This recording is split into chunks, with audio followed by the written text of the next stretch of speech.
Before we can start machining our part, we need to review how to measure it properly. In the lab, there are several of these metrology kits, inside of which we'll find a pair of 6-inch vernier calipers, or dial calipers rather. The calipers are a device that a lot of us, or measuring instrument that a lot of us may have seen in the past or may have used, but it's not trivial in understanding how to use them properly. So we want to take 5 minutes and review that with you today.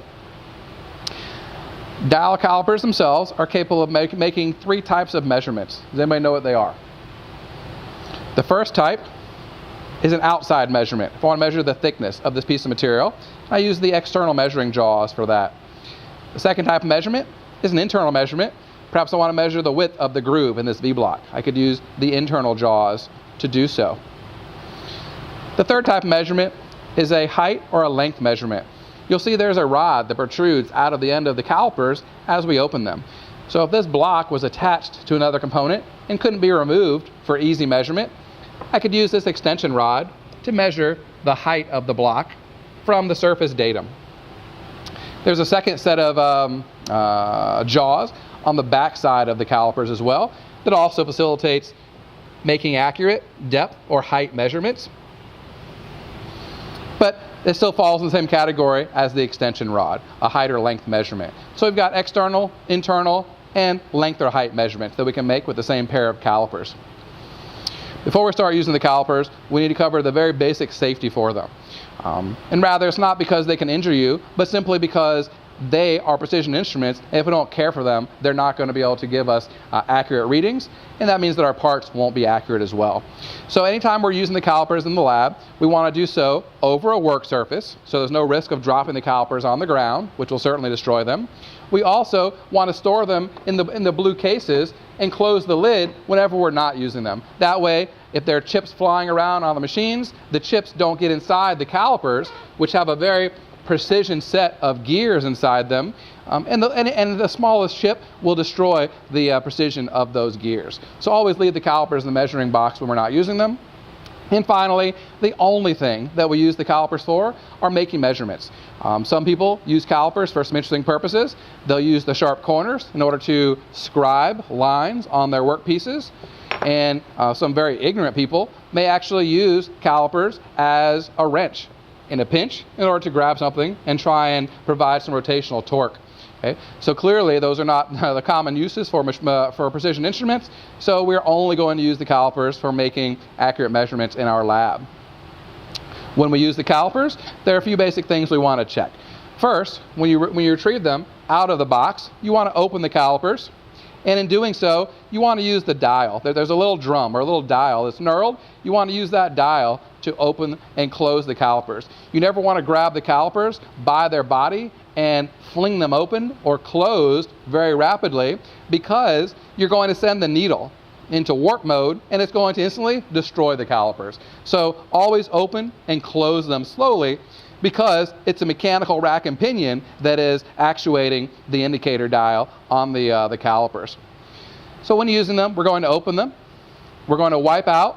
Let's say we're going to make an external measurement, which is the most common type. We want to open the calipers. We want to wipe the jaws off with our fingers or a shirt in order to remove any chips or any residue. And then we want to gently close the calipers and make sure that the needle returns exactly to the zero. That means that the calipers are zeroed and ready for use. If it does not return to the zero, open the calipers, wipe them out again, and give it a second try. In this case, the needle is returning exactly to zero. There is a way to re-zero the calipers if necessary. It rarely is necessary. There's a little knob you can rotate, and now the caliper bezel will rotate, allowing you to re-zero the calipers. Like I said, that's rarely necessary. It's usually only the case that you have a chip you didn't realize that are inside the calipers. So anytime you get the calipers out of the box, make a measurement, first step should be to check that the jaws are clean of any debris. After closing them and verifying the zero, we're ready to make our measurement. I'm going to open the calipers. I'm going to measure our work stock for today's part as an example. I'm going to make sure that the part itself is clean and it doesn't have any chips on it. Now we're ready to make the measurement. So I close the calipers over the workpiece, and as I do this, it's important to understand that we always want the measurement when the calipers are normal to the part surface. So if you can see in the video, that's normal. This is not normal. Again, I'm returning normal and not normal. So this is actually the motion that we use when we try and use the calipers. We purposely close the calipers using the thumb wheel. And then as we close them, we will rock the calipers back and forth slightly to find the minimum reading, because the minimum value will be the location at which the jaws are perpendicular or normal to the part surface.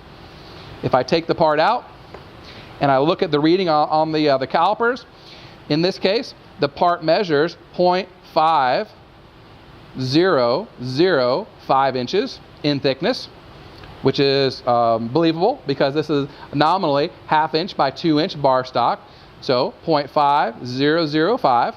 And the way that we read that is to take the tense reading off the body of the caliper, basically the ruler part of the caliper, which shows me there's a 5 displaying, so that means 0.5 inches, and then I take the thousandths reading off the dial. The dial tells me 1 rotation is 100 graduations. Each graduation is 1,000th of an inch, so 1 rotation is 0.100 inches or 0.1 inches. In this case, I have 5 graduations showing.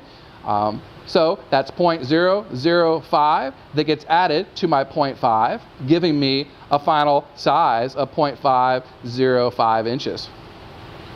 Okay. Most of us have used calipers before, as I said. However, there is a particular type of measurement that we all get wrong the first time that we see it. The first time you learn how to use calipers, or this may be the first time that many of us are learning how to use calipers, there's one type of measurement that we are going to miss almost every time. If I open the calipers to an arbitrary size,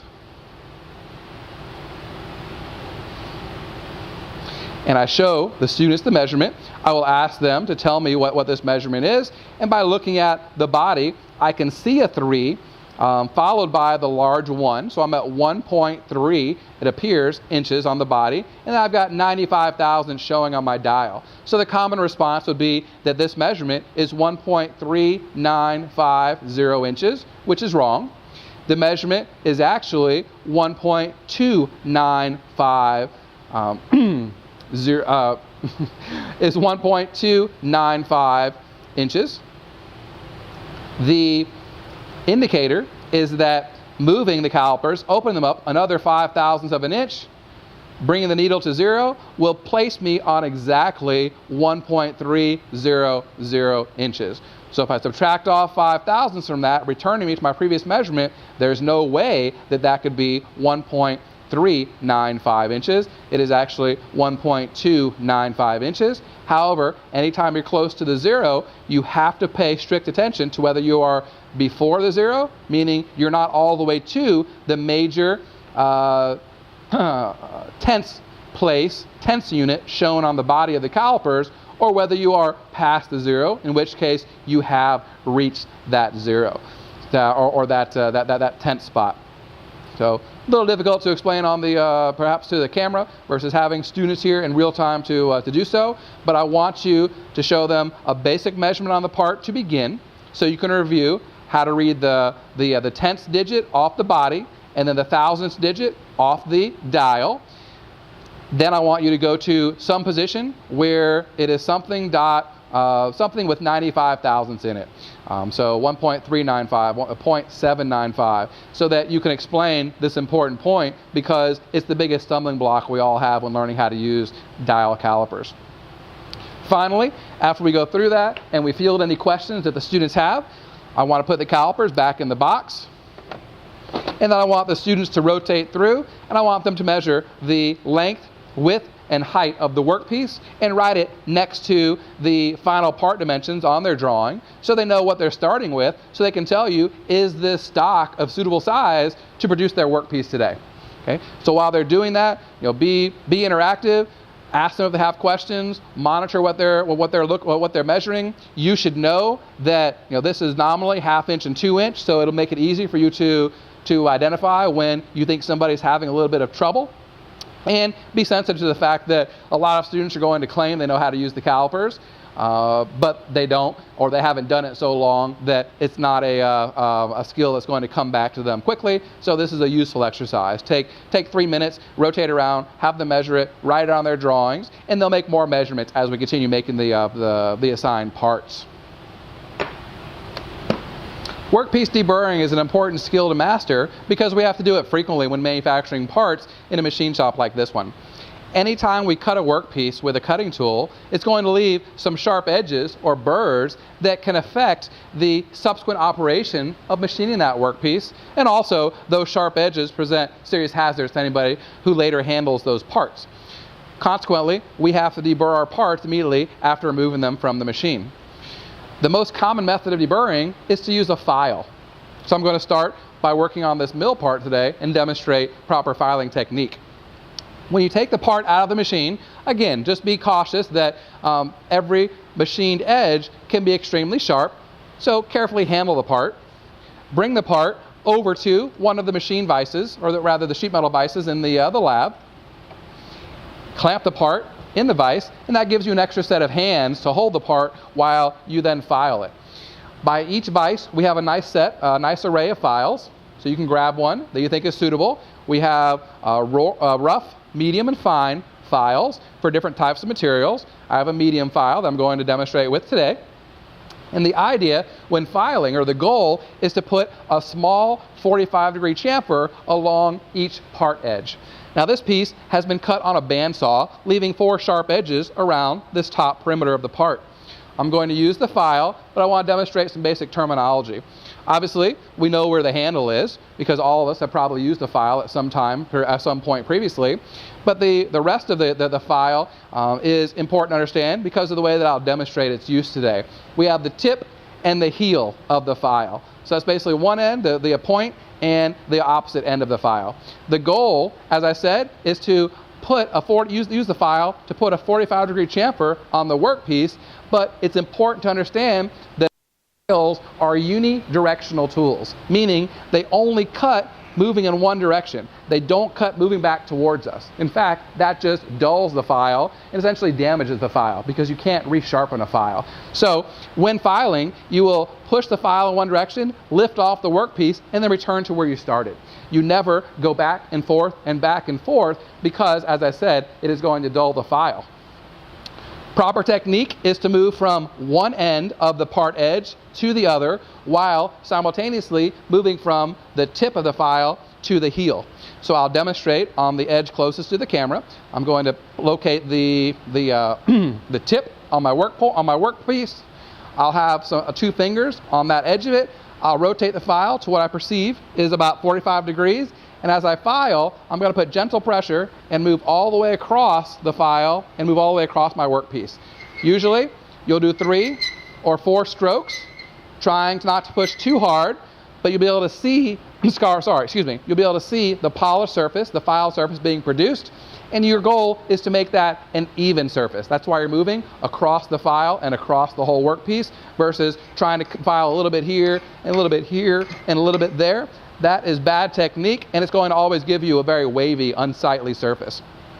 So again, all the way across from the tip to the heel, and then you want to come around to the other side of the part and do the same thing from the opposite direction. So I'm going to start at the tip on the left side of the part because I'm left-handed. I'm going to move all the way across the part. 1, 2, 3 strokes. And I'll continue on my other surfaces. 1, 2, 3. Visually looking at the chamfer, trying to keep it even. If you want to switch hands, that's fine. 1, 2, 3. Front edge. 1, 2, 3. If you need to, do another one. Again, the goal is to see a chamfer and make an even chamfer. 1, 2, 3. And then the last corner. 1, 2, 3. 1, 2, 3. When you're finished, wipe the part off. And just like inspecting a knife blade, you never just slide your finger across it quickly, because if you did a bad job filing, there could still be a sharp burr that will cut you. So just use your finger to gently brush the part, and then you'll know if you did a good job filing. Okay? You can also hold the part and try and hold the file, but it takes a lot more coordination, and the filing is going to go a lot slower because you're putting less pressure on the part. So anytime possible, I highly recommend the use of one of the devices in the lab so that it can hold the part, and then it makes quick work of your ability to file the part, to deburr it rather, in between the steps of using the part in a subsequent machining operation.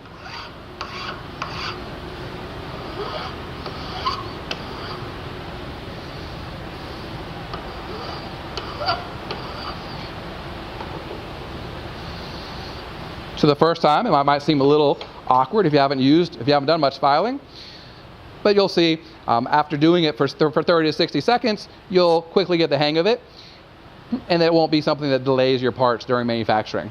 Again, every time you make a part, you want to deburr it for safety and so that you don't get an accumulation of errors, because if your next operation involves flipping your part over in the vise and you have a little burr on the end, exaggerated, that burr is going to cause the part to sit at an angle, to sit sloped inside the vise, and that's going to ruin your ability to hold any type of positional tolerance.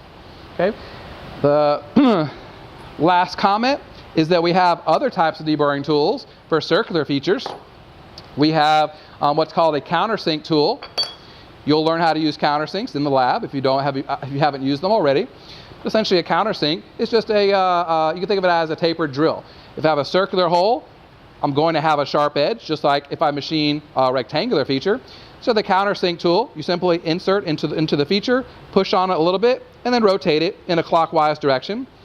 Just like any drill bit or cutting tool, its direction is, again, it's unidirectional. So we rotate in the clockwise direction, and after 2 or 3 turns, it gives us a very nice, consistent countersink and a smooth surface that won't injure anybody and doesn't protrude past the bottom surface now of this feature.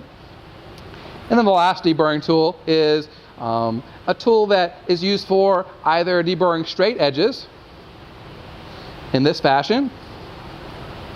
It can put a little chamfer, synonymous with how a file works, or you can use it for deburring circular features by inserting it into the hole and then whirling it around, twisting it around a little bit, and then it also gives you a chamfer.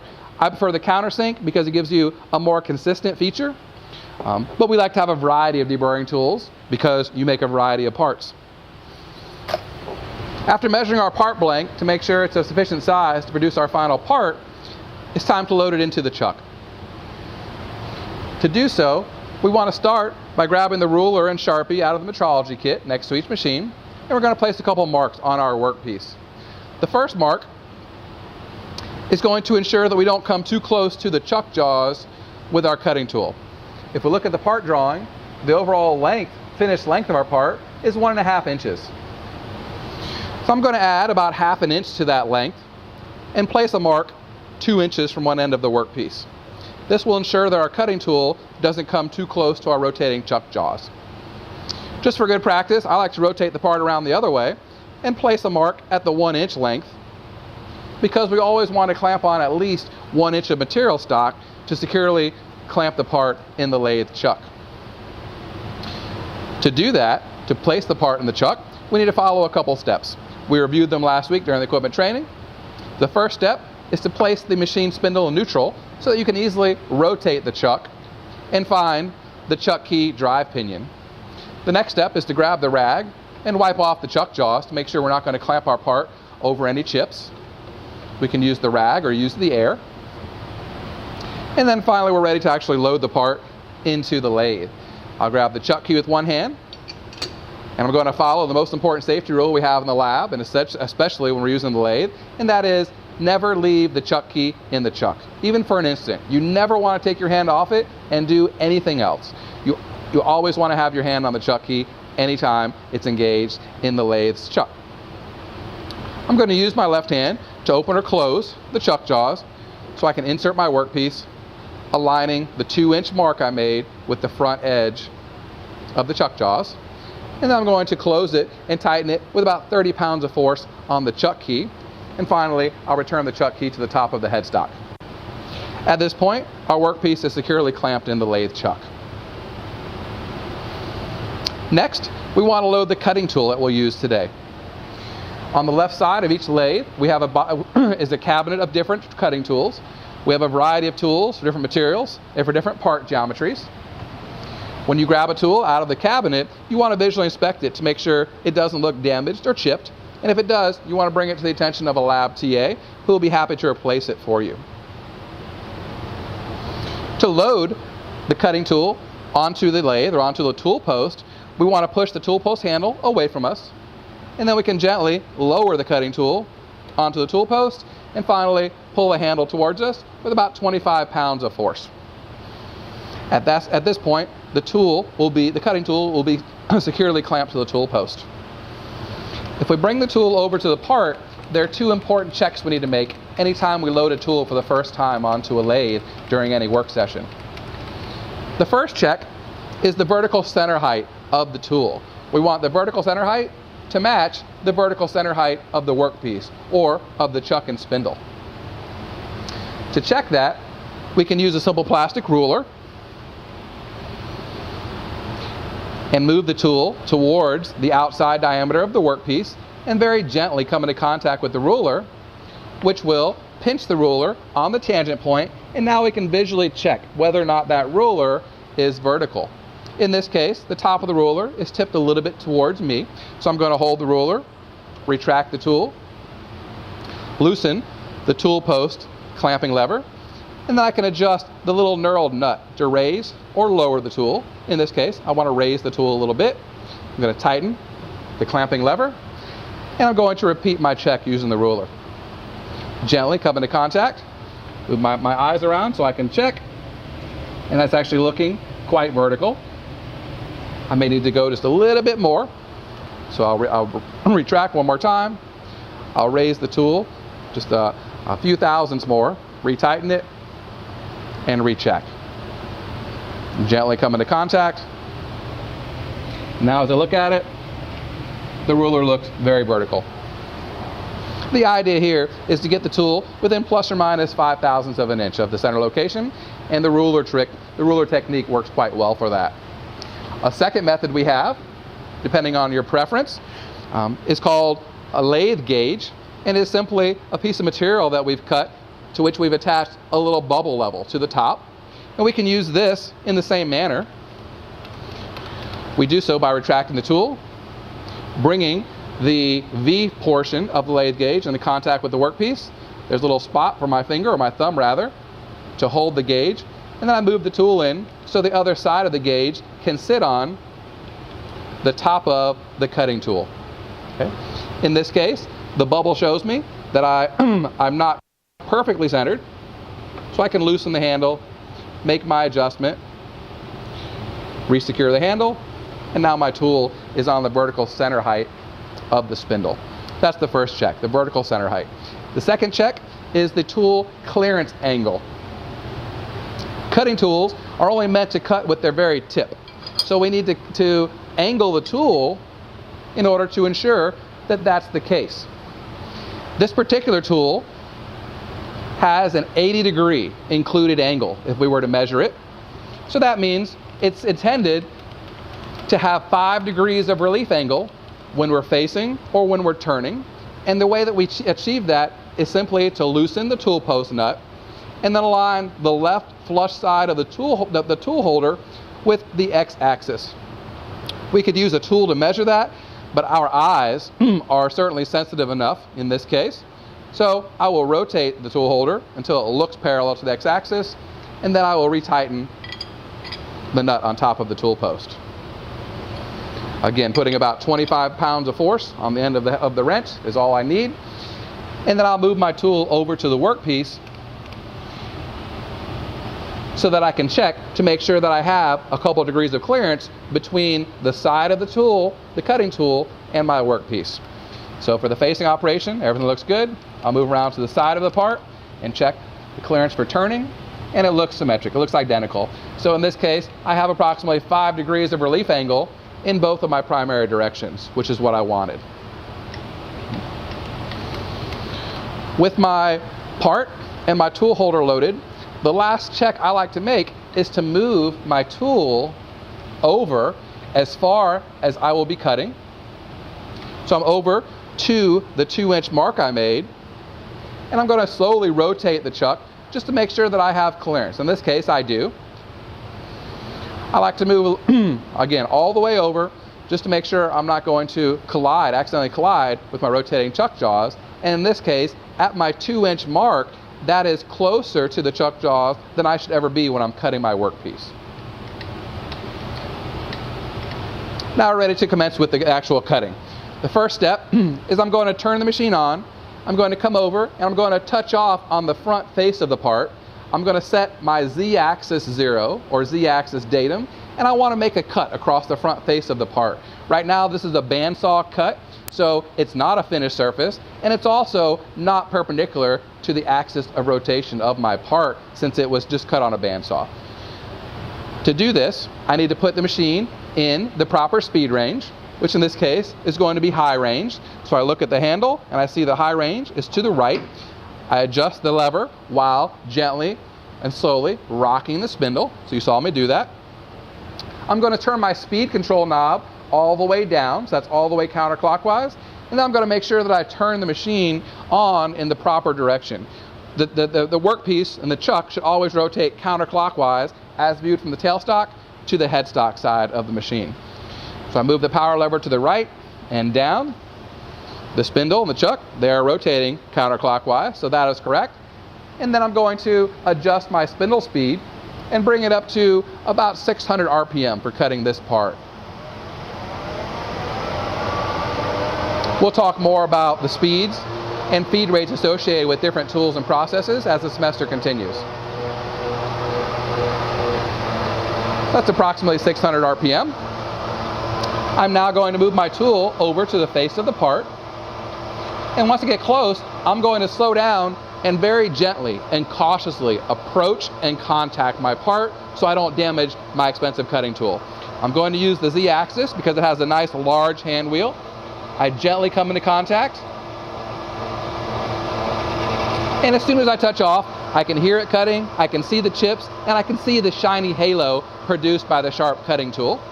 And at this point, I'm going to reach around and I'm going to zero my Z-axis, my longitudinal axis.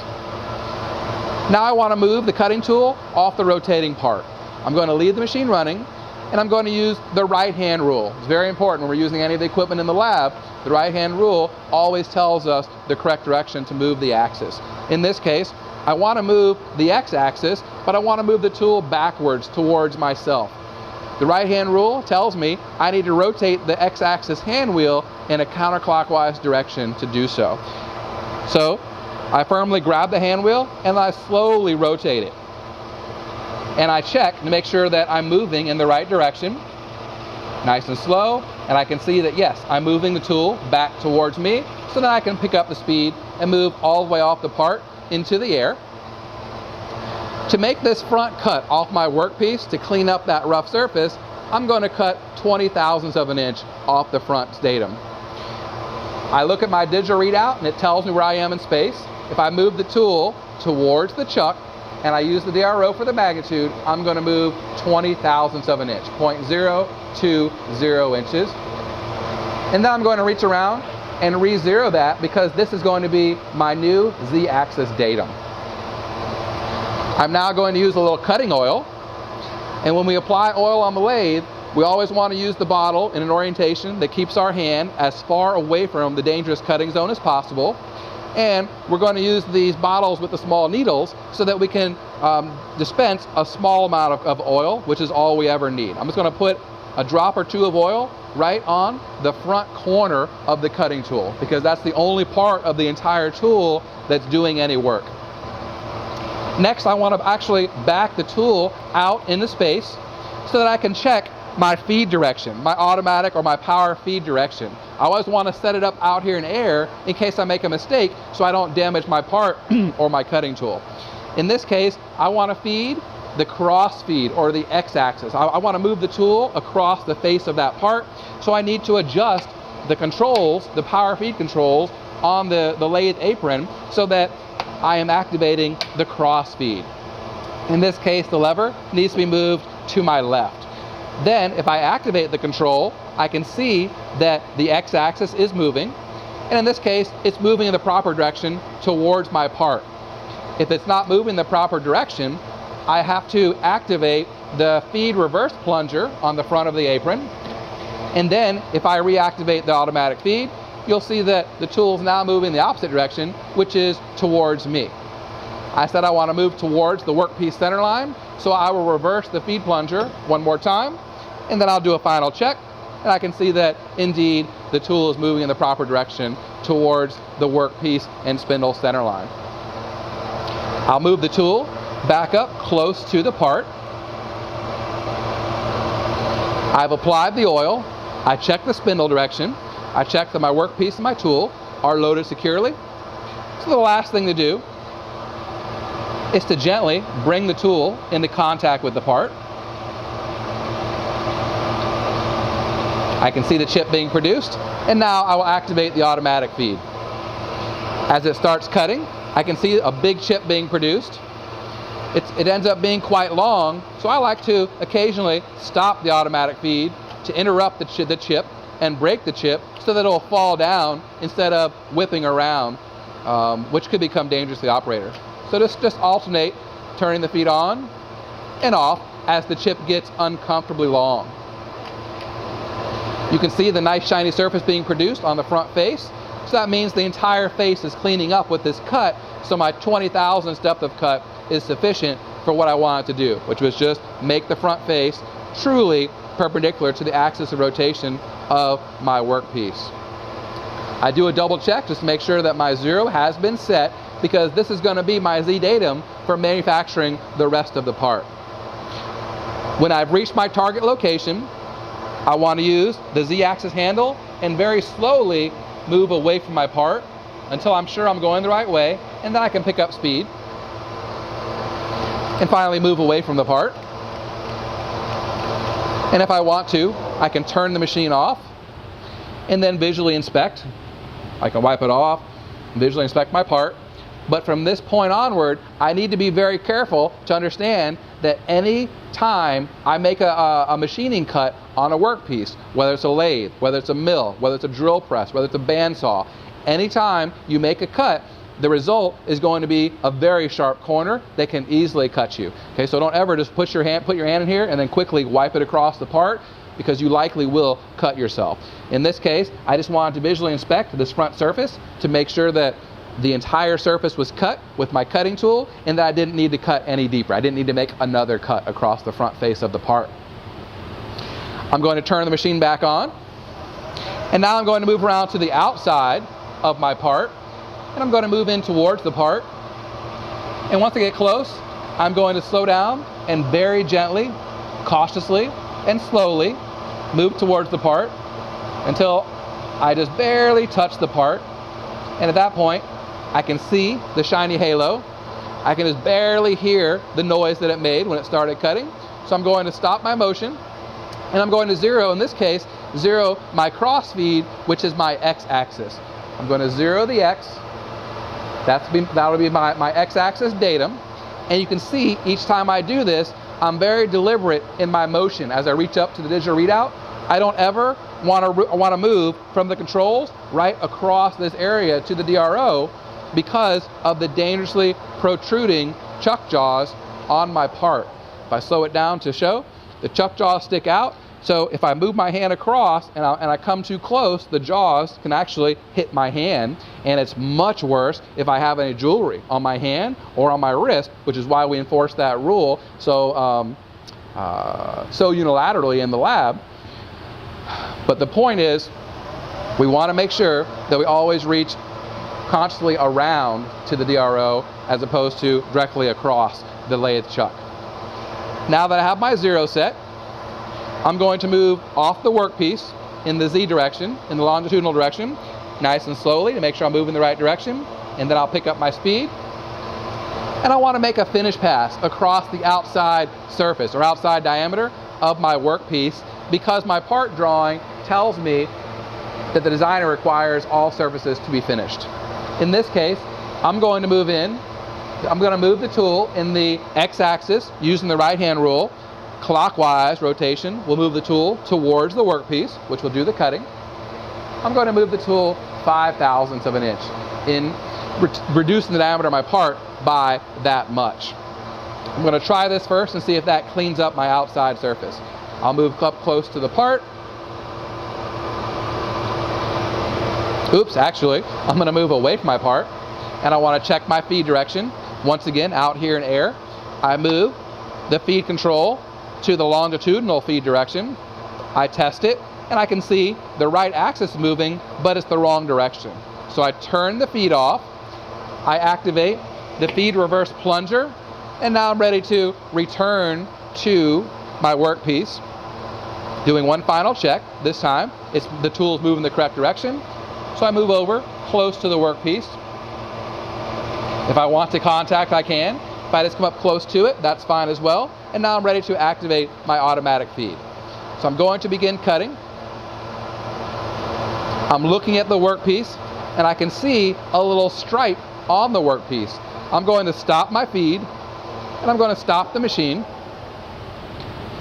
And you can actually see, if I rotate it by hand, you can see where about 3/4 of my part has been nicely machined, but there's still a portion that has the raw extruded aluminum finish. So what I'm going to do in this case is come back outside my part, turn my machine back on, and I'm going to move the tool in a little farther. In this case, I'll move back to my 0, back to my 5/1000ths where I previously made the cut, and I'll go an additional 5/1000ths of an inch. So now I'm removing 10/1000ths of an inch from the outside diameter of my original part blank. 10/1000ths, a little bit of oil, come back up to close to the part, and now re-engage the automatic feed. This time it appears the entire surface is cleaning up, and that's what's required anytime a drawing note says finish all surfaces. In this case, they want to remove that rough extruded finish from the outside surface of the part. Okay, I stopped the automatic feed because there's something important I want to talk about. My overall part length, I said, is 1.5 inches. I have approximately 2 inches of material extending out of the chuck jaws. Okay. Now, as I'm moving the automatic feed in the Z direction, I can watch the digital readout, and it tells me where I am on my part. For instance, it currently tells me I'm at 0.95 inches. Okay? My part, since it's going to be 1.5 inches, I need to make sure that I cut at least that much. So I'm going to cut all the way to 1.6 inches, giving me an extra 0.1 inches just in case. So I activate the power feed. I'm watching the digital readout. I'm looking at the machine cutting. Anytime I need to pause, I simply shut the feed off, and then I've got plenty of time to figure out when I need to stop, what I need to do. If I want to, I can shut the machine off and discuss it, gather my thoughts. So never feel rushed when you're making a cut. You can always stop and make sure you know what you're doing. In fact, we want you to think through what you're doing before you engage the automatic feed for the first time. But for the video, I'm just showing you what the important checks are as you're making the cut. I'm going to turn the machine back on. I'm now at 1.35 inches, so I'm going to go a little bit farther. And when I get to about 1.55 inches, I'm going to stop, and I'll finish up the last little bit by hand. I'm going to cut to 1.6 or 1.65 inches. Okay, I'm at my target location. So now I want to move away from the part in the X direction. I want to retract my tool off my part surface instead of just moving it back across and smearing the nice surface finish the tool just generated. So right hand rule, we always want to see you using it. Right hand rule tells me I need to rotate the hand wheel, the X-axis hand wheel, in a counterclockwise direction to move away from my part, and then I can cautiously move away from the chuck off the part. At this point, I can turn the machine off. I grab the calipers and measure the workpiece. In fact, we'll do it just to be thorough. I'll wipe the part off, remembering there's a very sharp corner left on my part. I'll grab my calipers, and I'm going to wipe the jaws off. I'm going to check my 0, and then I'm going to bring the calipers into the machine, into my part, and check my part diameter.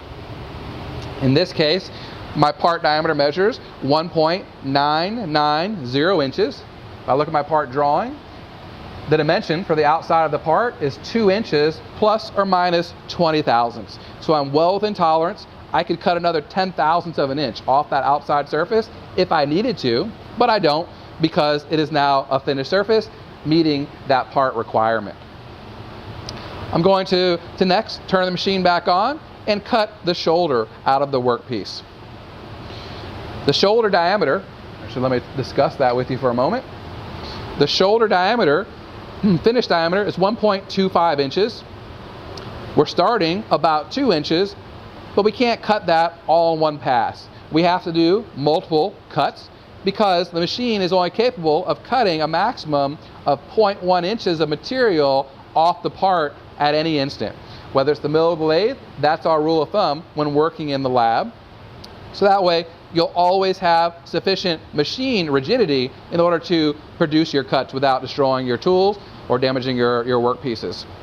What I'm going to do is turn the machine on, move over towards my part. I'm going to set my x-axis depth of cut, going back to where I made my last cut. Actually, I'm just going back to my x0, which was the outside of my part. And I'm going to go in 100 thousandths of an inch. So I'm at x.1. Okay?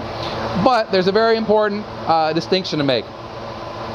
This digital readout reads on the diameter, meaning if I now make a cut having moved in 0.1 inches on the digital readout, my part diameter will be 0.1 inches smaller, which means my tool cut how much material off the workpiece. Physically, off the radius of the part, it only cut half of the diameter, or 50 thousandths of an inch. So what this means is I can move the tool, or the digital readout, into 0.2 inches, or 200 thousandths of an inch, meaning after I make this cut, it's going to reduce the part diameter by 0.2 inches, but physically, this cutting tool will only have cut 0.1 inches, or 100 thousandths, at any instant in time. Okay, so this is not violating the rule that we taught you. It's just understanding how the digital readout gives us the information versus physically how the tool is cutting the workpiece. Okay, so to summarize, I'm going to remove 0.2 inches off the diameter of this workpiece per pass, but my tool is still obeying the maximum depth of cut of 100 thousandths that we have in our laboratory. I'm going to put a little cutting oil on the tool. I'm going to bring the tool over into contact. I just made a turning pass, so I know my automatic feed is set properly. If it wasn't, I'd move out into space and I would check it. I'll move back to my part. If I want to come into contact with my part, that's fine. But as I start cutting this shoulder, I need to know when to stop. My part drawing tells me the shoulder is exactly 1 inch in length, so I need to stop before that. I'm going to stop at 0.9 inches on my digital readout, and then I'll finish the last little bit by hand. So here we go. I engage the automatic feed. It starts cutting the material. You can see what I'm speaking of. The tool is cutting 0.1 inches off this side, and you could think of the diameter as being reduced by a second 0.1 inches off the back side of the part, giving me a total part reduction of 0.2 inches per pass. I've moved in about 0.2 inches as well in length, but I need to go all the way to 0.9 inches with the power feed, so I'll continue cutting now. I'm going to alternate looking at the part and looking at the digital readout, and anytime I need to stop, I'll just turn the power feed off like you're seeing me do now, so I have plenty of time to think and react. I'm at 0.6 inches, 0.7, 0.8. At 0.9, I'm going to disable the automatic feed, and I'm going to finish the pass by hand. I told you that the shoulder length is a total distance of 1 inch, but I want to leave a little material to do a finished pass at the end. Finished passes are generally about 20 thousandths or less, so I'm going to stop the z-axis at 0.98 or 0.99 inches. So I have a little bit of material left to clean up on the very last cut. Once I've moved to 0.99 inches in this case, I'm going to gently and slowly move away from the shoulder, and then I'll pick up speed and move off the part. If I shut the machine off and I move the tool away from the cutting zone and I wipe the part off, again being careful because I've got a sharp part and I've got a sharp tool, so be careful with your hands. I'll grab my measuring calipers. I'm going to get in the habit of always checking the zero, making sure there's no chips on them. Now I'll make my measurement, and in this case my part's measuring basically 1.8 inches, 1.800, very close to that, which is exactly what I expected. My digital readout is reading 0.2 inches. My workpiece was about 2 inches when we started, so we've reduced the diameter by exactly the amount shown by the digital readout. We're going to continue now until we reduce this shoulder diameter to the target 1.25 inches. I'll turn the lathe back on. I'll put more oil on the front corner of the cutting tool. I'm going to move in another 0.2 inches. So my DRO will now display 0.4 inches total movement from where we set our original datum. I'll come up close to the part, and then I'll engage my automatic feed. This time, I have a very easy visual cue as to when to stop the automatic feed, so I don't go too far and destroy my part tolerance, or miss my feature tolerance, I should say. I'm going to stop early, and then I'll finish up the last little bit by hand, again, so I don't go too far and ruin the part and have to start over. So I'm moving over. I can look at my digital readout, and I see that I'm at 0.95 inches.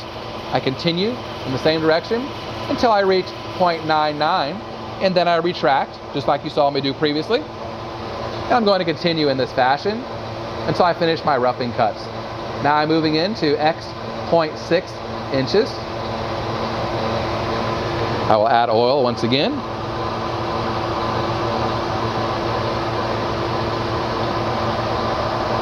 Move my cutting tool close to the part and engage the automatic feed. Every time I'm cutting, you can notice my hand remains on the automatic feed in case I need to stop it. We always want to see that practice in the lab. I'm at 0.5 inches, 0.75, 0.9. I stop it, and I feed the rest of the distance, which will bring me again to 0.99 inches. I'm going to move away from the part once again. Having cut 0.6 inches off my part, it should now measure about 1.6 inches. Oops, Mike can't do math today. Let me try that again. Having cut 0.6 inches off the diameter of my part, which started off as 2 inches, my part would now measure 1.4 inches, meaning I have 150 thousandths remaining to cut off it to reach my 1.25 measurement. Okay. In this case, I'm going to cut, my next cut is going to be 0.1 inches. So now my DRO reads 0.7. I'll make this cut, and then I'll make a measurement to check how much I need to cut off for my remaining passes.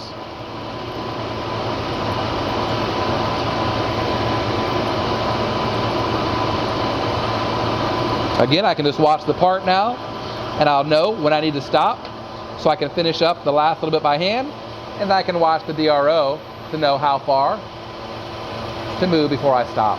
That's 0.990 inches. I'll move away from the shoulder. This time I'll turn the machine off. I'll use the rag to wipe off my part. I'm also going to use the rag to get rid of some of these chips that are building up.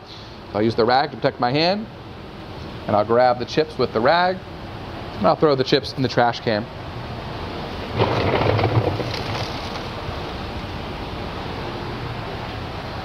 Okay, I wipe the part off. I grab my calipers. Again, checking my zero, cleaning the calipers and checking my zero each time. And now I will measure the part. At this point, My calipers tell me that my part measures approximately 1.305 inches. So I have, if I'm trying to cut it to 1.25, I have to roughly cut 45 thousandths of an inch off my part. In the lab, we teach you that 20 thousandths of an inch depth of cut or smaller is typically considered a finished pass. So if I want to cut 45 thousandths off, I'm going to divide that into 2 passes. My first cut is going to be 25 thousandths deep. Excuse me. I'll turn the machine back on. Re-oil the cutting tool. Bring the tool close to the part and activate the automatic feed.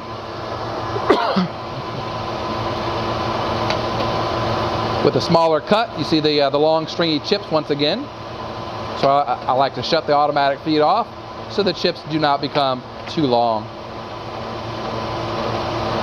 Once I get close, I turn the automatic feed off, I watch my DRO, and I move it again to 0.990 inches or close to that.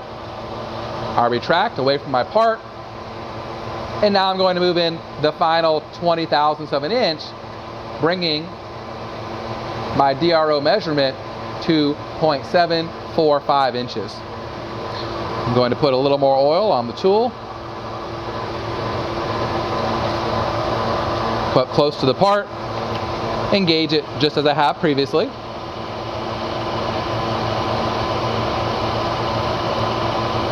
The finished pass has given me a nicer looking surface, smoother and more consistent. That's the goal of the finished pass.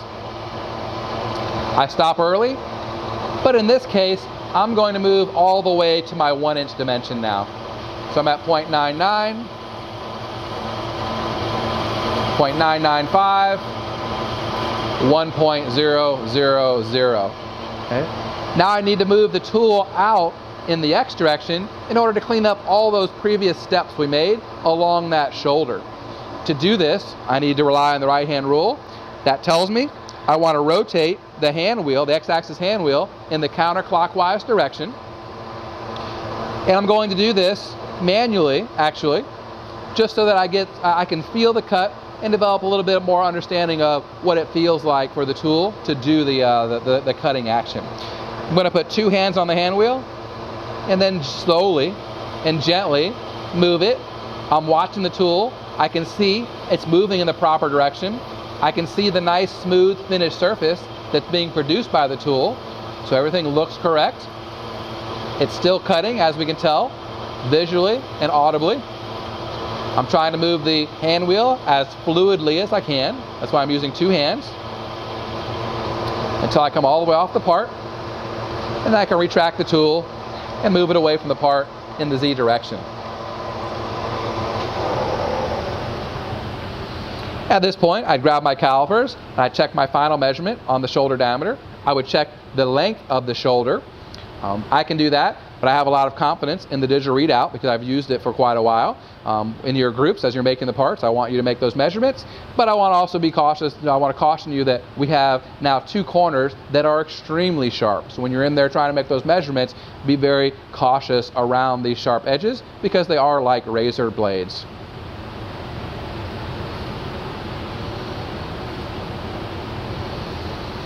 That's all of the facing and turning work that we can do on this side of the part.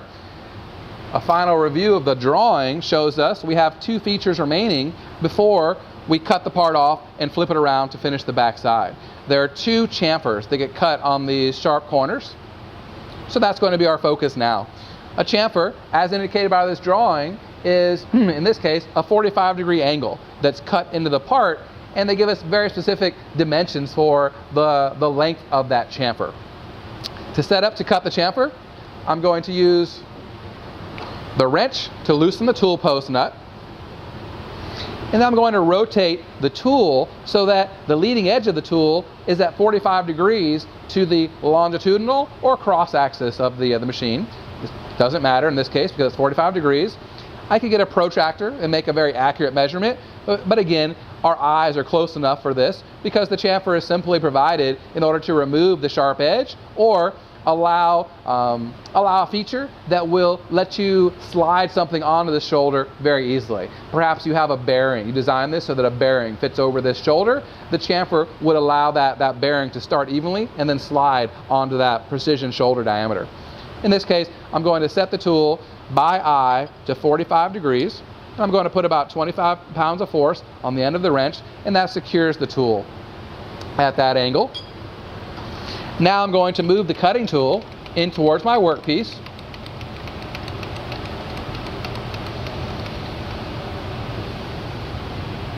I'm going to get in here so I can see what's going on and just do a mock cut first. Make sure that I've got enough clearance, and in this case I do. And this is the way that I want to cut the chamfer. I'm going to move in and contact the first corner. At that point, I will set my Z0, my Z datum, to 0, and then I will use the Z-axis hand wheel to move the Z-axis, move the carriage in the Z direction, the appropriate distance. In this case, the chamfer is called out as being 30 thousandths in length, so I can simply watch the digital readout and move it 30 thousandths of an inch.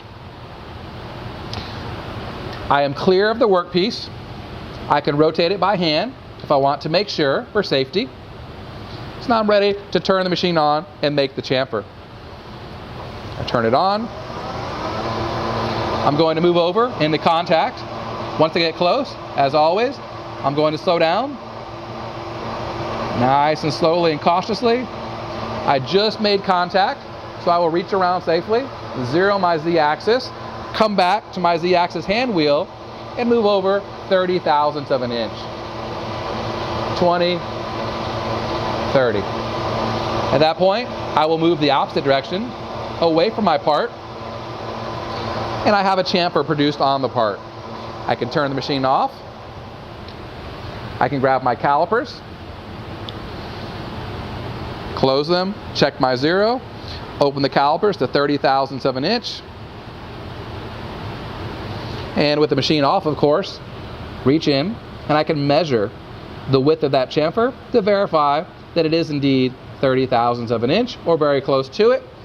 And again, having done this with these machines for quite a while, we can have a lot of trust in the precision, or more importantly, the accuracy of the digital readouts that are on our machines. I'm going to turn the machine on. I'm going to move into position to chamfer the second part, the second corner, the leading edge of our part, and I will do it the same way. I will move the Z-axis into contact. I will reach around and carefully zero the Z-axis datum, and then I will follow the display. I'll use the DRO to tell me when I have moved 30 thousandths of an inch. I'll retract away from the part, turn the machine off, and then I will make any final measurements that I need to of my part before we move into the next phase, which is marking the part, cutting it off on the bandsaw, separating our good desired part from the rest of this part blank, and then we can flip the part around and finish machine the back side of it. Before we move over to the bandsaw and make our cut, we need to mark the location where we want to cut the part off. The easy way to do this is grab the ruler and the Sharpie out of the metrology kit by each machine. We need to pay attention to our finished part length, which again in this case is 1.5 inches, and we're going to allow a little extra material because the bandsaw is not as accurate as a mill or lathe because it doesn't have electronic digital readout. In this case, we're going to allow about 1/8 of an inch extra material. So I'll place a mark at 1 5/8 from the finished surface of our part, and we'll use that as our reference mark on the bandsaw. We're going to cut our part off from the remaining workpiece using a vertical bandsaw. This one's manufactured by a company called Marvel, and it has a movable carriage. So what that means is the rotating blade, if I turn the machine on, there's a rotating blade that runs over a wheel at the top and another wheel at the bottom, so it continuously rotates, providing a linear cutting motion to the workpiece that gets clamped in this vise. And as that blade rotates, this carriage feeds across or through the workpiece, cutting the remaining piece off the stock that you no longer want. In this case, we're going to cut our part about 1/8 of an inch oversized. We marked it previously, and that way we can use the other half of the workpiece for another part later in the semester. When using the bandsaw, or when using this bandsaw, there are a couple important rules. The first one is that we always leave it set up for cutting aluminum. I would say 90% of the materials that are used on design projects like this one, whether we're in school or whether we're in industry, are going to be made of aluminum. So to expedite that in the use of that material in the lab, we only have this machine set up for cutting aluminum. So we cannot cut steels, we cannot cut plastics, woods, there's nothing else. We have other saws set up for different materials, but in our lab, we are only going to cut aluminum on the Marvel bandsaw. To use the saw, we have to open the vise. It has a locking lever at the top, which is the red ball, and it has a sliding handle. So we open the locking lever, we retract or open the vise. We use the squeegee, the little rubber squeegee, to wipe the vise out, or we can use the rag to wipe the vise out, make sure there are no chips in it. And then we load our workpiece. So I'm going to lower the workpiece into the vise. I'm going to rotate it so I can see the mark we made. I'm going to advance the vise jaw until it contacts the workpiece, and now I can slide the part back and forth and bring move the carriage, advance it up to the part so that I can rotate my mark, lining it up with the blade, and finally clamp the vise. So to clamp the vise, it's a two-handed motion. We push in on the vise handle, and then we lower the vise lock. Some people like to do it twice just to make sure that it's secure. And then the last step here is to retract the blade and then put our hands on the part and give it a firm tug to make sure that it is clamped securely. There's a second vise on the left side of the machine. Sometimes it's a little sticky, as you can see. And the second vise, we always like to push it into contact with the rear vise jaw and lock it just for good measure. At this point, we have our workpiece loaded. We brought our blade near the workpiece to verify that we're going to make the cut in the right location, and now we're ready to actually perform the cut. On the front of the machine, there are a couple controls. One controls the light, and the others control the power to the machine. There's an emergency stop button, the red mushroom large button, which you rotate to unlock, and you push it to engage it. So pushing it turns power off to the machine. Rotating it enables the machine to run, and then there's a black start button all the way to the left. We depress that button, the machine turns on, and the blade begins rotating. When it comes to the safety on using a bandsaw, it's actually very simple compared to the mills and lathes that you trained on previously. You can see there's a moving blade. You just don't want to put your hands in contact with the blade. So that's the work zone. Never bring anything of your person in that area, and you won't have a problem with the bandsaw. In this case, it's a very safe machine to operate because we can advance the blade into contact from a far distance away. I am going to move around to the side of the machine so I can see when I'm close and gently bring the blade into contact. At that point, I can hear the cutting beginning to take place. I don't know if you can hear it over the microphone, but I can hear it in person. And you can see the hand wheel beginning to advance as I slowly put a little bit of force on it. The last step is to adjust how much force we want the machine to try and cut through the workpiece with. The taller the workpiece, the more force it takes to cut it. And the adjustment is on the right side of the machine. It's just like an old school doctor scale. It goes from 0 up to 140 pounds. We have a blade, an automatic feed force chart posted above the machine. And in this case, it tells us for a 2-inch thick workpiece, we should be using a maximum of 40 pounds of force. That's a maximum. So for this cut, I'm going to set it around 30 pounds. Again, I already engaged the workpiece gently and started the cut as shown by the motion on the hand wheel. So now I'm ready to come over to the automatic feed lever and engage it in the feed direction, at which point the carriage will begin moving through the workpiece with 30 pounds of force. And again, we can see that that's happening because the hand wheel is slowly moving as the carriage slowly progresses through the workpiece. You can see the saw uses a synthetic coolant. That way it flushes the chips away, it keeps the cutting blade a lot cooler, and it helps keep the workpiece cooler as well. So that boosts productivity, and that's why we have a squeegee at the machine. So when we're finished, we can use the squeegee to push the water back into the bottom of the machine, where it's recycled and reused for the next cut.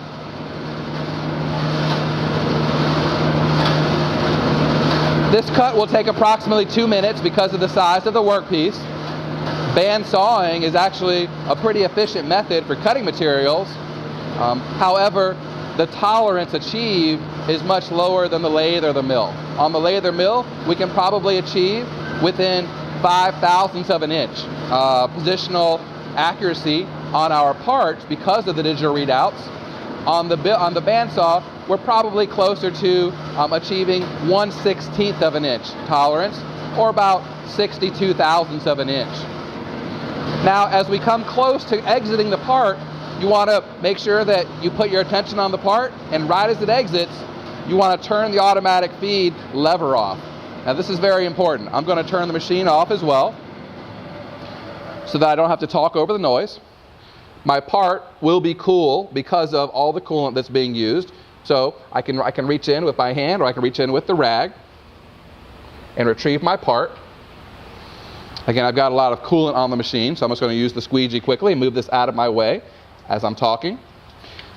But I want to focus on what's happening with the blade now. You can see that the front of the blade, it just cut through the front of the workpiece, separating the workpiece from the rest of the material.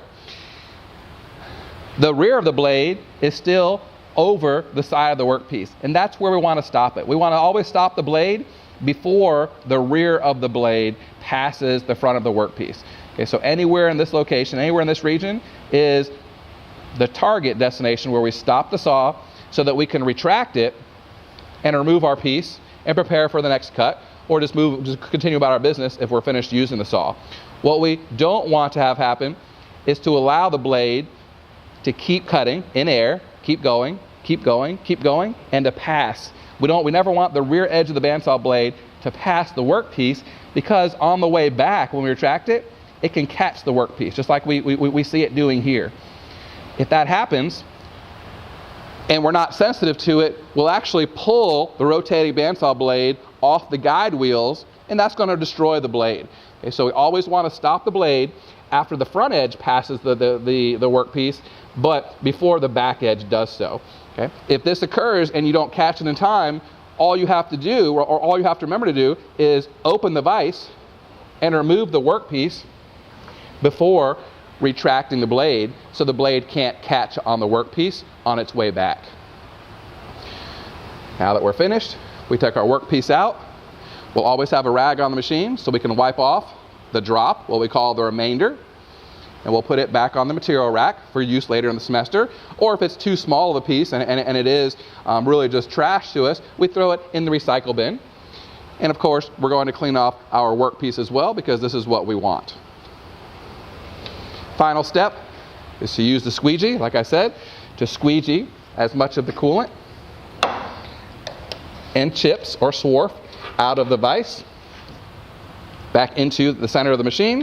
And then finally, we'll use the rag to wipe the vise out and leave it clean for the next user. We just leave the rag and the squeegee on the side of the machine, and now we're ready to continue with the manufacturing of our assigned part. Next, we're going to finish the back side of our part. When it comes off the bandsaw, it has a rough surface finish, so we're going to finish that surface, and we're going to bring the 1/2 inch dimension within part tolerance according to our drawing. First step is to reload the part into the lathe. To do so, we're going to put the lathe spindle back in neutral so we can rotate the chuck and locate the chuck key drive pinion. We're going to wipe the jaws off, make sure there are no chips inside the chuck, and then finally we're going to open or close the jaws as necessary to clamp on our workpiece. In this case, we're going to clamp on the smaller reduced diameter shoulder that we created, and we're going to position the nice flat portion of the shoulder right up against the face of the chuck jaws. So I close the chuck, insert the workpiece, and finish by applying about 30 pounds of force to the chuck key. Put the chuck key away on top of the headstock, and now that's all there is to mounting our workpiece. Our tool has been rotated to cut the chamfers, which were the last features we machined in the last operation. So we need to re-rotate. We need to readjust the tool clearance angle or relief angle. Remember, we loosen the nut at the top of the tool post. We rotate the tool post so that the tool holder is essentially parallel to the x-axis. And again, just using our eye is sufficient. Put about 25 pounds of force on the end of the wrench. Make sure that the tool holder is clamped securely, and we're ready to continue with our machining. We're going to use the same speed we used previously, which means simply put the machine back in high range, and I haven't adjusted the speed potentiometer, so it should be set exactly how we left it a few minutes ago. I'm going to start out in air about an inch away from my part. I'm going to turn the machine on, making sure that it rotates the proper direction, which is counterclockwise as viewed from the tailstock to the headstock. And now I'm going to come in and gently touch off on the Z face, very slowly and cautiously. And when I see the chips being produced, I cease motion, and then I carefully reach around and I zero the Z-axis datum. Now I'll move off the part in the X direction. I'll always use the right-hand rule. So right-hand rule tells me I need to rotate the hand wheel counterclockwise to move the tool towards me. I do so slowly to make sure I'm moving the right way, and I am. Then I can pick up my speed, move off the part into the air, and then finally I'm going to make a small cut just so I can get an accurate measurement. In this case, I'll cut 20 thousandths of an inch off the face of the part. I'm going to back the tool up further, a safe distance in air, so I can check and make sure that I have the proper automatic feed direction selected on my apron controls. I look down at the hieroglyph and it tells me the feed handle should be to my left for the cross feed or the X feed. I activate it to check, and I have the right feed direction, the right axis, but I have the wrong direction. So I activate the feed reverse plunger, as we saw earlier in the video. I check it once again, and now I see I'm moving the proper direction. So I move up close to my part by hand. I'm going to put a little drop of oil on the tool, and then I will activate the automatic feed. We see the chips coming off, we see the nice machine surface being produced. That's what we care about, so that we can make an accurate measurement on the part. As it comes off the bandsaw, this side of the part could easily be angled a couple degrees, giving me a different measurement at each location. Cutting the surface normal to the axis of the part ensures one measurement that's accurate every time. If I stop it when we reach the middle, I slowly and carefully move away from the part. I turn the machine off, and now I will retrieve a pair of calipers to make that measurement. I like to use the rag and wipe the area off where I'm about to measure. I'm being careful that I've moved the tool far enough away. If unsure, take the extra 20 seconds to move it completely out of your way. As I make my measurement, I'm going to check the zero on the calipers, make sure there's no chips in them.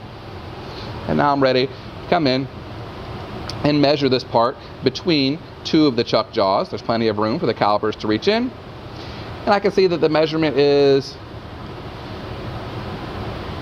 0.599 inches. So essentially 0.6 inches in thickness. Our drawing tells us that feature should be a ½ inch in thickness, and the tolerance associated with it, since it's a 2 decimal place dimension, is plus or minus 20 thousandths of an inch. So basically I need to remove 100 thousandths of material from the face of this part now.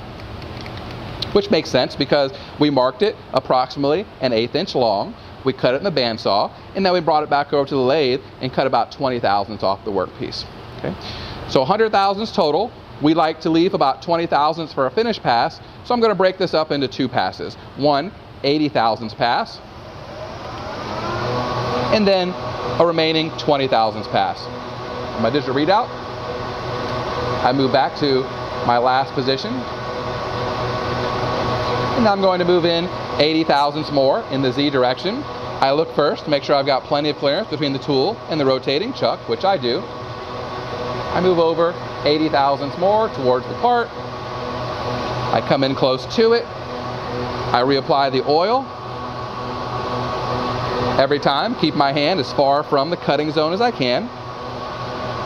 If you wish to contact the part before you begin cutting, that's also a good technique, just to make sure everything's okay. And then I'm ready to engage my automatic feed. I checked my dimension, my DRO one last time. I moved in 80 thousandths since the last pass, so I'm ready to go. You can see as you make these bigger roughing cuts, it's nice because the chips break into small pieces which fall out of our way, as opposed to creating long stringy chips that can be dangerous for the operator and require us to stop and then restart the feed periodically.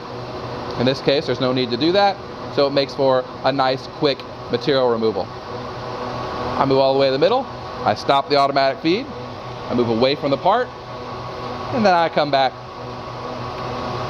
to my starting position. I'll turn the machine off, use the rag to wipe off the part.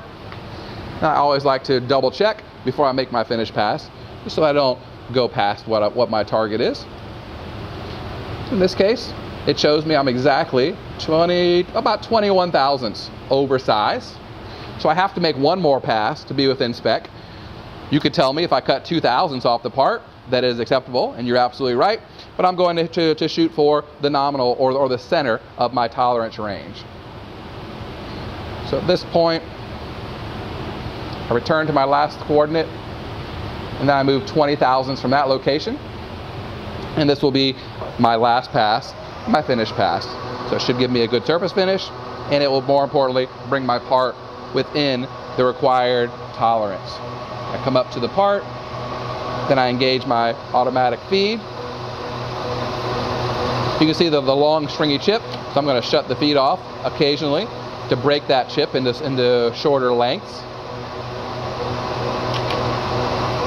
There is a hazard that very long chips can actually get caught by the rotating chuck jaws, and they can get spun around. So for that reason, you'll often see us standing slightly to the right of the cutting zone. That's the safest position to stand, because you can still activate the controls, yet there's no risk of a flying chip startling you.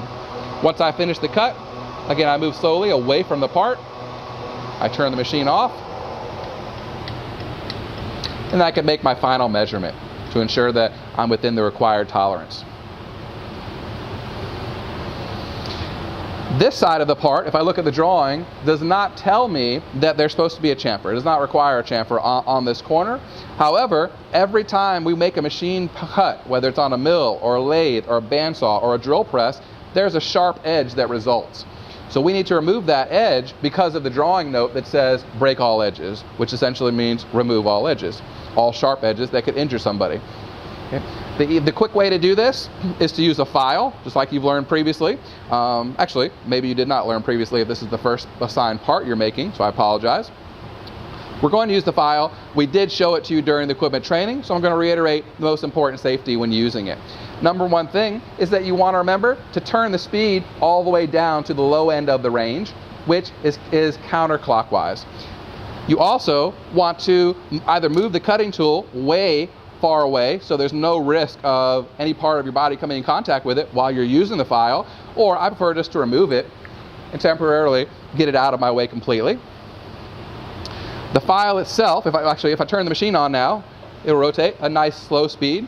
The file itself, you always want to file, regardless whether you're left-handed or right-handed, you always want to file with the handle in your left hand. The reason being, if you try and file right-handed, you can see that my wrist is going to come very dangerously close to those rotating chuck jaws, and eventually they're going to contact. So to prevent that, Always file left-handed, and also always use a file that has a nice big handle on it in case something does happen and the file gets pushed towards your body or towards your hand. Okay. Last step, last rule when filing is always leave your weight on your legs, on your center of mass. Don't try and put a large amount of force on the file to expedite the filing motion, because if you slip, you're going to fall towards the rotating spindle, which is obviously a big hazard. So in this case, I like to use the tool post to actually support my right hand, and I can gently lower the file down towards the corner that I'm trying to deburr. I'm going to incline to rotate the file to roughly a 45-degree angle, and then gently bring it into contact with the rotating part. I will gently hold it on the top. If I want to move it back and forth a little bit, I can. If I just want to hold it in one position, that's fine as well. What you don't want to do is try and do full length file strokes, because that's going to bring your hand, again, very close to the rotating chuck jaws, which is never what we want. So I'm simply going to rotate the file at 45 degrees, bring it down gently into contact with the workpiece. I will hold it there for 5 to 10 seconds. I can feel the cutting motion taking place. And after 10 seconds, I'll remove the file, turn the machine off. I'll wipe the part off, and then carefully check the part. I say carefully because if I didn't do enough filing, it could still be sharp. In this case, it put a nice chamfer on the part, so after I check it and that there's no sharp edge, you can see my fingers moving around the part with no adverse result. So I have achieved the deburring motion that the drawing notes specified. Okay, so filing is very common on the lathe, but you want to remember to do it safely. Move the tool out of the way. Always file with the file handle in your left hand, and always keep your weight on your legs, on your CG. Never lean into the machine when filing. And the last thing to remember is don't try and do large strokes across the workpiece. There's no need, because in this instance, the part is moving, so the file doesn't need to. Now that we've completed the turning and facing work on the part, it's time to finish the last feature that we can cut on the lathe, which is the center hole. If we look at the part drawing, the dimension and tolerance for the center hole reads 0.3125 plus 1/1000th of an inch plus 2/1000ths of an inch. So what that's telling us is that there is a very tight or close tolerance for the size of this hole to ensure that it is a clearance fit always for the precision motor shaft it's intended to slide on, but that it never has more than 2/1000ths of an inch clearance between itself and that motor shaft. To achieve such a tight tolerance, such a small, high accuracy tolerance, we're going to use a tool called a reamer. If we compare a reamer to a traditional drill bit, we'll see there are some distinct differences. A drill bit has 2 cutting edges, or 2 flutes, and they are helical, whereas a reamer has typically 6 cutting flutes, and they're straight. A drill bit can start a hole from nothing. However, a reamer can only do a finish pass. It can only finish a hole to its intended size. It's never used to start a hole because it doesn't come to a point, and that's not its intended function. The reamer is also quite long for its size, so that it has some flexibility. So when clamped in the machine, it can automatically move into position to find the center of the previously drilled hole. So instead of moving the hole around, it simply enlarges the hole wherever it was previously located. Okay. Backing up a minute, we need to start our hole. You saw what I read off the part drawing. It's going to be a precision hole, so we're going to begin drilling the hole by using a center drill. A center drill is a drill bit that is very short for its size, and it's also very large in body diameter. So I don't know if you can see it in the video, but the tip of the drill, the center drill that does the cutting, only extends about 1/8 of an inch.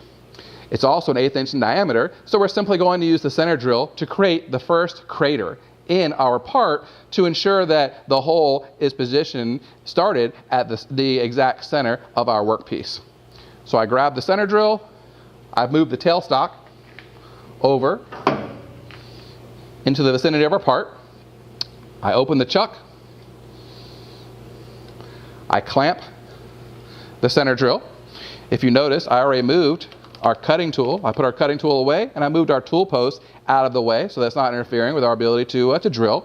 And finally, I'm going to use my hand to bump the tailstock up close to the workpiece, being careful not to run the tailstock into the digital readout guard on the cross slide. Okay, that's a mouthful, but basically you just want to be careful that you leave clearance between the tailstock and the cross slide as you bring drills up to your workpiece. The large handle on the tailstock is the body lock, so if you engage that, now the tailstock cannot move around, and it's able to provide the thrust force necessary to produce the drilling action. I'm going to rotate the workpiece by hand once just to make sure that nothing's in the way, so I'm safe there. I turn the machine on, and I'm going to use the speed chart on the machine to determine what speed I should rotate the workpiece when I'm using this size tool. Again, it's an 1/8 inch on the cutting edge, so I look at the chart and it tells me about 600 RPM. So I'm going to make a speed adjustment up to about 600. I'm going to use the oil bottle to apply a couple drops of oil to the very tip of the drill. And now I'm ready to perform the center drilling action. I bring the drill up close to the part, and once I'm there, I slow down and very slowly and gently engage the workpiece to make sure I see the chips coming off, which I can. They're small because the drill is small, and I use a pecking motion. So a couple pecks is all I need. I retract the tool, I turn the lathe off, I retract the tailstock so I can get in here to work. I can use a rag to hold the tool, which might be warm now. I can loosen it, use the rag to wipe the center drill off, and I return the center drill to its location. Our rule of thumb when working in the lab is to use 1/4 inch step-ups. What that means is I can go from the center drill to a 1/4 inch, and from a 1/4 inch I could go to a 1/2 inch, but I cannot go from a center drill to a 1/2 inch. So the next drill in sequence needs to be approximately a 1/4 inch in size. So let me grab that very quickly. So I have a 1/4 inch drill right here. I'm going to load the drill into the drill chuck, being careful to center it between the 3 jaws. I'm going to tighten it, and I'm going to once again bring the tailstock gently up close to my part and lock it in position.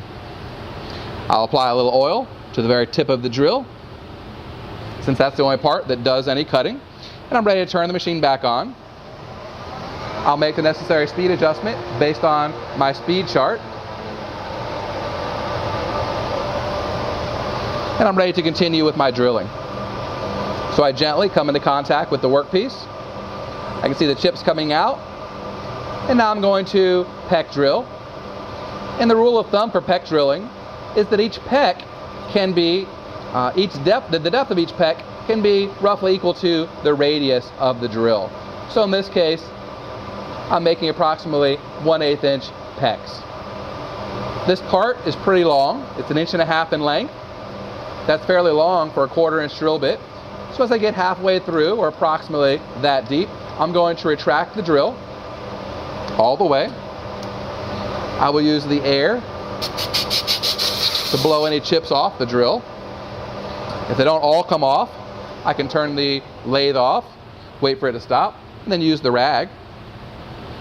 The chips usually won't hurt anything, but I like to clear them off when I retract it. And I'm going to, most importantly, apply some more oil, because the drilling process produces a lot of heat. I'll turn it back on. I'll re-enter the hole gently and slowly so I don't ram the drill into the bottom of the previously drilled hole. So nice and slowly, I can feel, I re-engage the material, and now I can see the chips coming out once again. I return to my approximately 1/8 inch deep pecks. I continue, in this case, until I exit the rear of the part, since this is a through hole. The key when you're drilling is to always see the chips coming out easily through the flutes on the drill. If you don't see that, that means the chips are overheating and they're smearing inside the drill, and it could cause the drill to seize inside the part and break off. I went all the way through the part. I actually saw the drill exit the part, I can see it visibly through the chuck jaws. So I'm retracting it. I'm going to turn the lathe off, and I'm going to move the tailstock out of the way so that I can safely grab my rag, wipe the drill off, wipe the chips off, hold the drill, which again might be hot, and remove the drill from the tailstock.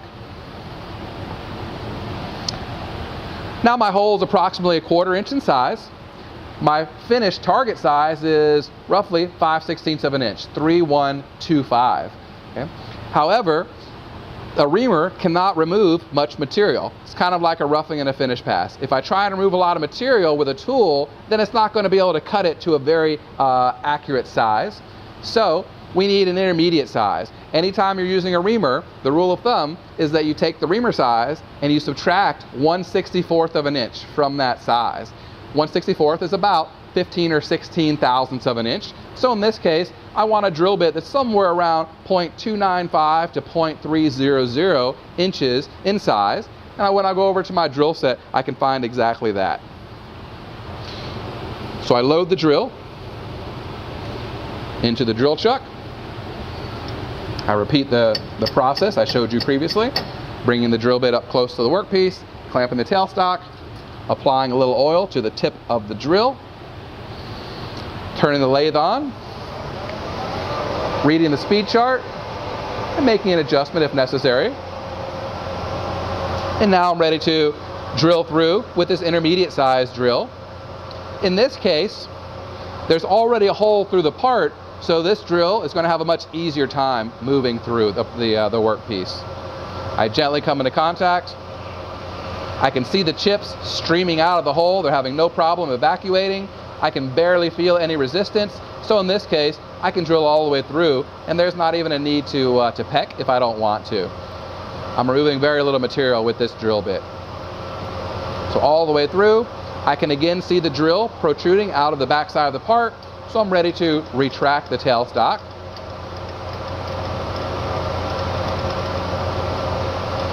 And once I've come all the way out of the part, I'll turn the lathe off. I'll retract the tailstock and wipe the drill bit off with the rag.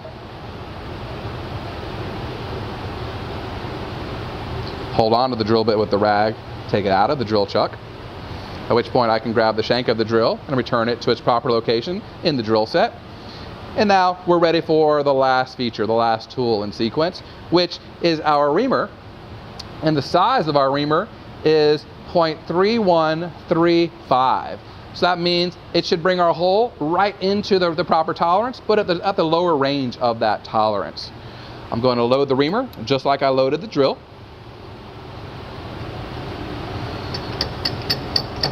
Going to bring the reamer over near the workpiece. I'll lock the tailstock. I'll apply a little bit of oil to the reamer. I will check my speed chart. Since the reamer is removing a very little bit of material, we generally, since it's a finish pass, we generally run a comparable speed to a drill. I'll turn the machine on, make an adjustment to the speed if necessary, and then I'm going to use the reamer to finish the center hole, bringing it into size within our stated tolerance. I can see the reamer producing very fine chips, 6 of them because we have 6 flutes, and just like with the last drill, I'm removing such a small amount of material, there's no need to peck in this soft and easy to work with material that we're cutting today. I'm going to feed the reamer all the way through the workpiece. I can hear the cutting sound has ended. I can see the reamer extending through the back side of the part. So now I'm ready to retract the reamer. It's all the way out of the part now. I can turn the machine off, retract the tailstock, wipe off the reamer, wipe off the part, and I could use precision pins In order to check the size of that center hole, I can use a special pair of calipers as well. So we can do that if necessary to ensure that the part feature is within our stated tolerance. We've used this size reamer literally hundreds of times in the lab, so we're confident that the hole is the proper size. And that essentially concludes the cutting activities that we can perform on this part using the lathe. Our part drawing shows us there are additional features in this part. There are some holes, a polar bolt pattern, threaded bolt pattern around the front face of this part, but we can't cut those on the lathe. We're going to cut those on a milling machine. And there are also some intersecting holes on the sides of the part shoulder that intersect this center hole so that we could use threaded screws to tighten this part into contact with a rotating motor shaft. And again, those features will have to be manufactured on the milling machine. So we've completed everything that we can on the lathe, and it's time to remove our tools, remove the workpiece, clean up the machine, and then move to the next step.